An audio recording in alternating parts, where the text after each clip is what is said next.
Welcome back, everybody. It is the No Name Cinema Society. This is our 23rd episode, and for the first time, we're doing our first film that was released in 2016.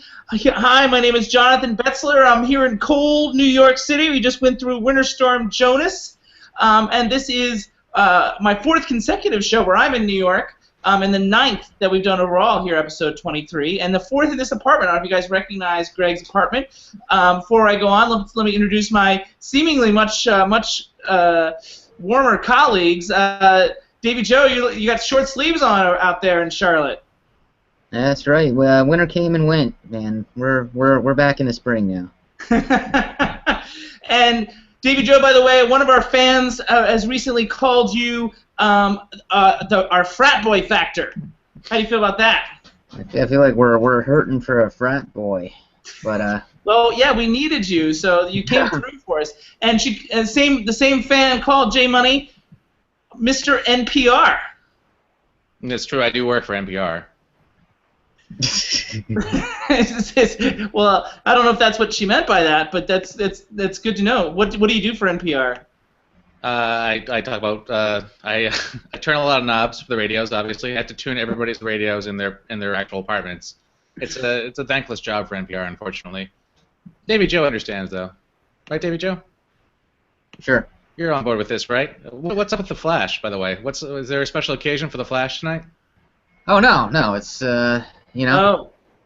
I like the Flash, so I decided likes the Flash, everybody. All right, so tonight's film, by the way, that we've been talking about is called The Fifth Wave. It's the new YA film that just came out this past weekend, although I couldn't see it till last night because we were snowed in here. So in this film, Cassie, there you can see her, played by Chloe Grace Moretz. Cassie's your average, relatively hot high school senior enjoying the quote-unquote normal life, when all of a sudden aliens who come to be known as the Others invade. And they do so in various stages known as waves. The first stage being an EMP, then earthquakes, etc., etc. We can maybe talk about the stages as we go along. So that's our first 2016 film. Ta-da, I'm different now. Our first 2016 film, and the first film that was released in 2016, I should say. And so it's time for opening thoughts. I'm going to let Mr. NPR go first. Yeah, it wasn't so much a B movie as a B- movie. It was pretty derivative. Okay. Davie Joe. I'd say it wasn't all bad, but it was close. It was close to being all bad. Well, I mean, I will tell you that some of you may have seen on Facebook or Twitter that I went with my friend Lee, who's one of the lead singers and lead guitarists for the band Castle Black, here, indie band here in New York. And what she actually said it was terrible. And she said it had no business being a movie. And she said it was made for tweens and low-level adults, which I guess means me, because for me it was an overall net positive.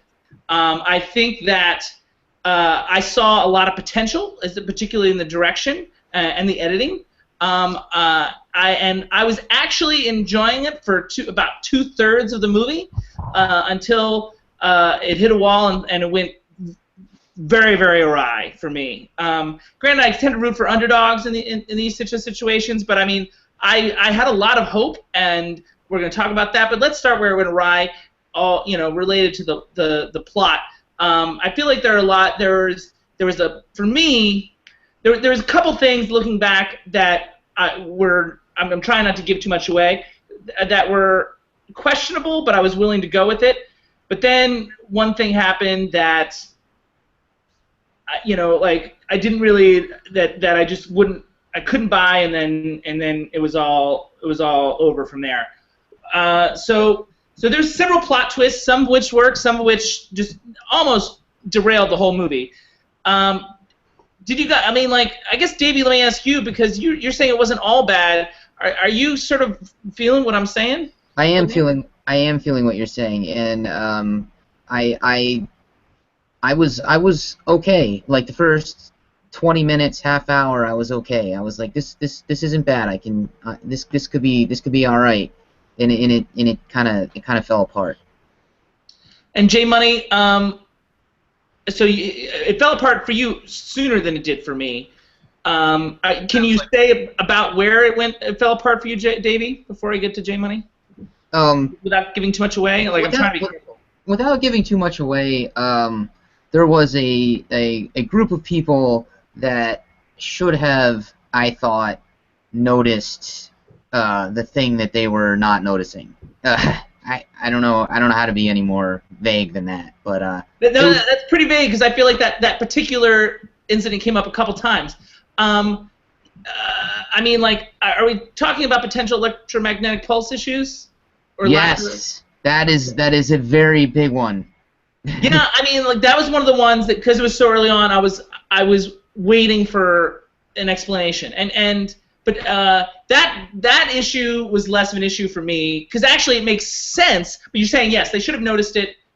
But I will argue that when people are hopeful, and then again, this is heavy rationalization. I'm aware of that. When people are hopeful, they tend to believe what they want to believe, and that was sort of like what. And I'm saying that from the character's point of view, and that's sort of what I was riding on. J Money, these plot twists. You were lost from early going. Is that my? Probably from the trailers are on. Wow.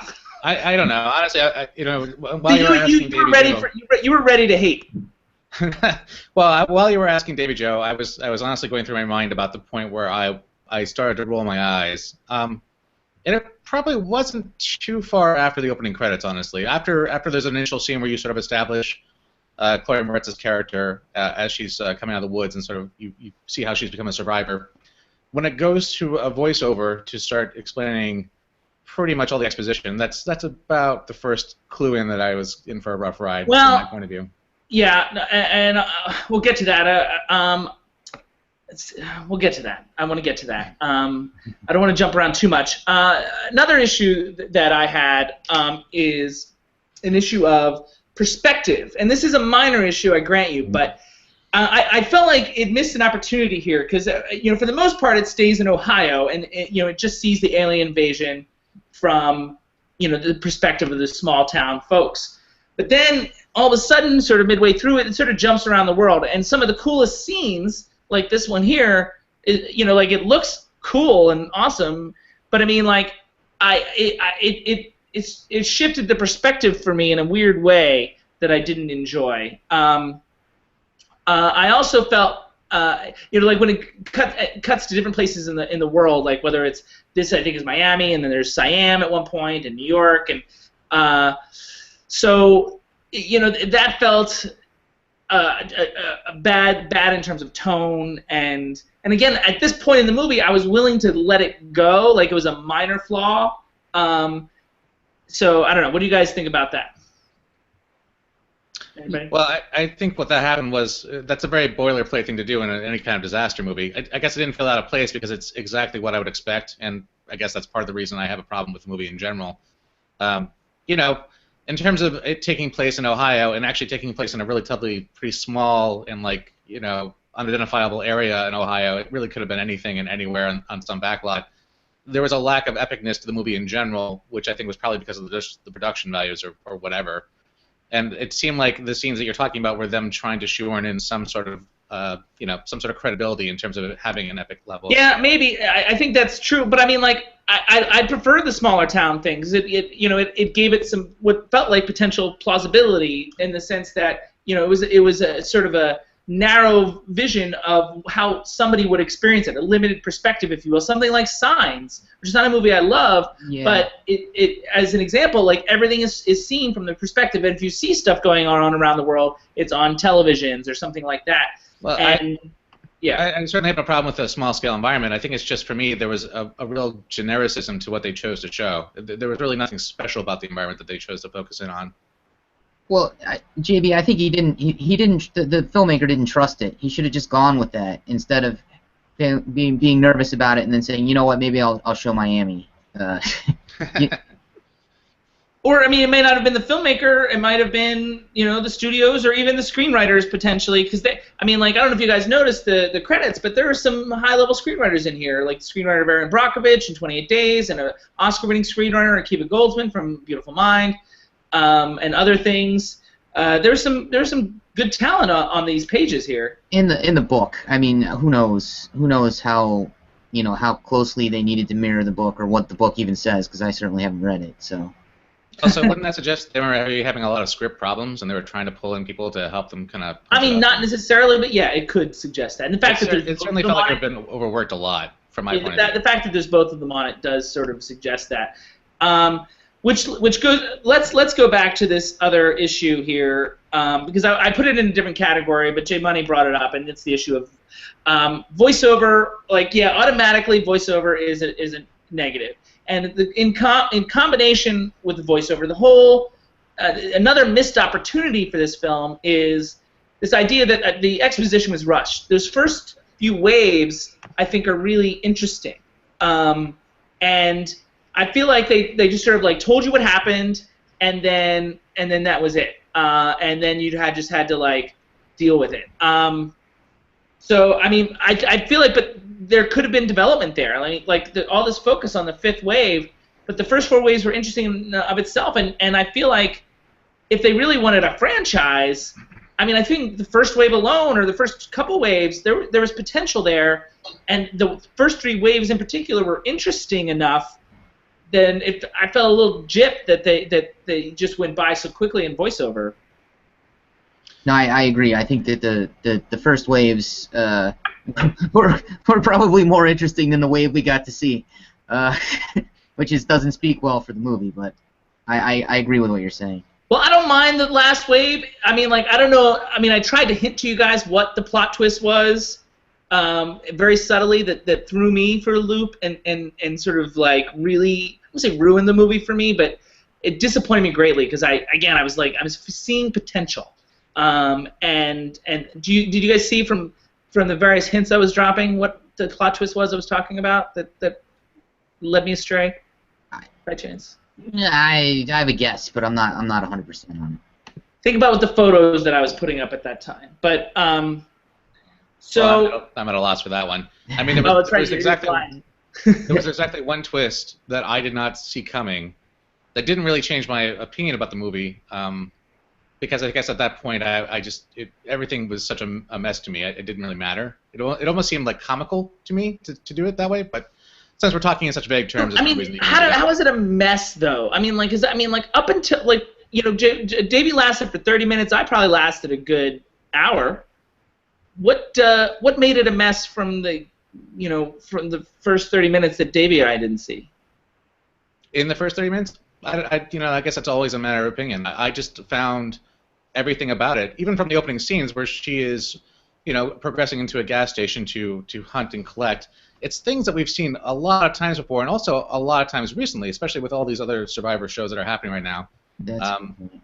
There was just an immediate sense of that there not really being much of anything going to happen. I guess there was a lot of very familiar tricks that were used. There was the sort of fake out that happens in that first scene, which seemed very derivative to me. There was just nothing really compelling about the characters by the first 20 minutes in for me personally. I just felt it very flat, very unimaginative, and this is where we disagree. I thought the opening scene was outstanding, and that's where I really thought that, and particularly from a directing or editing point of view, editing sort of an invisible art form. But I mean, I felt like the whole way the scene was put together and staged was really, really strong. I loved I loved the build up to revealing her, all the close-ups of the objects as she takes them, her shot of her feet, the shot of her through the glass as she's approaching the gas station. Loved how that was done. And if you're talking about the fake out in terms of the person that she runs into in the bathroom, I thought that was really well done as well. I thought that was an important. I thought that it felt weighty in a good way. And for a second there, I thought that I was going to see something with a little more gravitas, for this YA genre. I think maybe what J Money's getting at, and you can totally tell me I'm wrong, J Money. A lot of that scene seems like it's kind of just it seems very, very similar to things that I've seen in Walking Dead, like staged exactly the same. And I don't know. That's to me, that's what screams derivative. So it was good, but it also just seemed borrowed. But, I guess, JB, back to your point, I agree with everything you're talking about from a technical standpoint. I just think conceptually, and perhaps conceptually for the entire film, it all felt very retread. It felt like a lot of things that we've kind of seen and gone through before. Well, let me throw you another scene that I liked. And I mean, it's kind of scene that I normally wouldn't like, but there was a particular scene that had a very video game-like feel to it, like, after the point where I was starting to lose interest. And as a battle scene, I thought that was kind of cool and fun. And out of all the times that I've seen things made to look like a video game, even in Star Wars Attack of the Clones, some of those scenes felt too much video gamey. This scene that I'm referring to, I feel like got that aspect of it right. It was actually an exciting scene. The video game aspect of it, where you felt like you were in there with them. That I thought it was more plausible than a lot of other video games things that led to me and more evocative and exciting. So I mean, I take you guys didn't like that scene either, but no, I think it looked good. Is it kind of like a Rainbow Six video game? Is that what you were thinking? Yeah. No, it looked good. It looked good. J Money. My opinion pretty much runs consistently about this stuff. I guess I would say that going back to scale, that scene seemed very underwhelming to me from a sense of scale, based on what they were trying to do. Although that does sort of play into the overall plot, I guess they were trying to portray. I actually thought the graphics for that trick that you're referring to seemed almost underdeveloped. It almost seemed like it hadn't been finished yet. There was a quality to the production of it that seemed a few years behind in terms of. Did you go into this movie with low expectations, just out of curiosity? I kind of did, just because I'd already seen a trailer for it, and I just also figured that, especially where it is right now, it's probably got, it probably has a reason for being dumped in January, but even beyond that. And for our viewers, those that don't know, January is generally the dumping ground for films that studios don't have a lot of faith in. But every once in a while, there'll be a hit that they don't expect. The ride-along films. Ride-along 2 was put in January because the first one was put in January. The first one was sort of a surprise. Varsity Blues historically did real well in January. And more you'll see you'll see potentially good movies being released in January to take advantage of the empty playing field. Last year, Black Hat was an example of a pretty good movie that was released in January. Sure, I mean it could have been better. I like Chloe Moretz for the most part, even though you can certainly criticize certain aspects of her performances. There were other people involved in this that I like. There was a potential for a storyline I could have liked. I just think it didn't really. Yeah, I mean, I completely agree about the potential, and I mean, when that twist happened that almost ruined the movie for me, it almost broke my heart. I almost felt because I was rooting for this movie, the way I root for an underdog in the NCAA tournament, So, and especially after that scene, I've seen The Walking Dead. I don't care if it's derivative. I just see good. Yeah. I mean, I probably would have handled it the same way. Does that make me derivative? Maybe. Everybody steals from everybody. So derivative is a fine thing. I mean, well, okay. You're gonna steal from anybody. Steal from a good thing like The Walking Dead, I guess. I borrow ideas from Billy Wilder or Scorsese or Stone or somebody like that. Yeah. I mean, Fellini is a big influence. Does that make me derivative? I mean, I guess a little, but I mean, I'm putting it within the context of the story. It worked for the story. There's a difference between being influenced by something and doing something that doesn't really seem to stand on its own legs for its own merit, though. I mean, there just wasn't anything. Well, that's where we disagree. I mean, again, I was engaged by the scene, and I was immediately in the movie, and my expectations were I wanted it to be good because I wanted a gem, a January gem, but I had a feeling I was not going to get it. And then that scene happened, and I felt okay, this director has a sense of what he's doing. That's what I get. And then I see that video game scene. The other scene that I thought was well done, and this is right before the twist, is there's a bandaging scene, which I thought was pretty sexy and well choreographed. Well shot. So there's a few scenes in there that are particularly well done that showed a lot of promise as a director. And again, a lot of it has to do with the editing. So like whether that's the editor helping a director or the director having conceived it in such a way that the editor just executes, it's hard to say. But I want to give the editor some props in this scenario because it's very possible they were heavily involved in that. What do you think was the overall point of the movie? Well, I mean, like, unlike some other YA things like the Divergent series or Hunger Games, it didn't feel like there was an overall socioeconomic subtext. Am I off on that? Well, I guess one of the reasons I didn't like it was maybe because I didn't think there was enough to warrant YA for that. I mean, I guess I kind of agree with you. I think the one thing you could point to is about the militarization of children or something. You could talk about the idea of kids growing up. You could talk about the draft idea and about them confronting adulthood in the same way that adults confront a war. I mean, it seemed pretty standard from that point of view, but I guess I wanted there to be much more. I mean, I almost felt like at some point they were trying to make some sense of how, like it was some environmental thing going on, at least our relationship with animals in terms of the way we've been eliminating species, our whole. Yeah, well, Yeah. I mean, like, it was a stretch. Like, I'm not. Like, that was the only time I really picked up on anything, and normally I'm pretty good about picking up these signs. That was pretty explicit, so I mean, I don't know that there's. Well, I mean, like, I don't think that there was much. Yeah. Else. So you already talked about the performances a little bit, so I want to get to that very quickly, because I do not think Chloe Grace Moretz carries this movie at all. Like, she's actually a detraction for me. Actually, for the most part, a lot of the kids are. Like, the three main kids, I think, are pretty weak, and I don't think she's she's a leading lady type. Like, I liked her. The only time I really liked her is the Equalizer. I thought she did some interesting things in the Equalizer, but I didn't like her in this movie, and I guess J Money did, but. Because I mean, like, I don't buy her that much, and she doesn't have the charisma, I think. Well, I actually didn't think she did a great job in this film. I was saying I can appreciate her in general. I don't think that she stood out in this film specifically. And I agree with you. I think the other kids' performances were all kind of they were hard to sit through for the most part. I guess the only except for did you I don't have a picture of her. Did you recognize our girl from The Guest, Micah Monroe? Yes, exactly. But even so, I found her character to be really just irritatingly stereotypical, I guess. Oh no, I loved her, but I mean, I just love her, so I don't know, but but I was. I will say that I thought Liev Schreiber did a pretty good job for what he was doing. I don't feel like he gave much of anything as our alarm goes off. He didn't have much to do, though. He didn't have much to do. Yeah, I mean, so I don't know. I mean, I liked Maria Bello a lot. And again, she's another one of my all-time favorite. Not all-time, but I mean, like, she's one of my current favorites. I mean, all-time's a lot, but she's awesome. I can't tell how many times I've tried to work with her.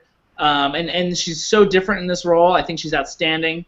And really makes in not that many scenes. I think she leaves an impact. With a fairly thankless role. She was good. Absolutely. She was good. Ron Livingston's a pretty much a non-entity. Showed up for a paycheck. What's God that? Bless him.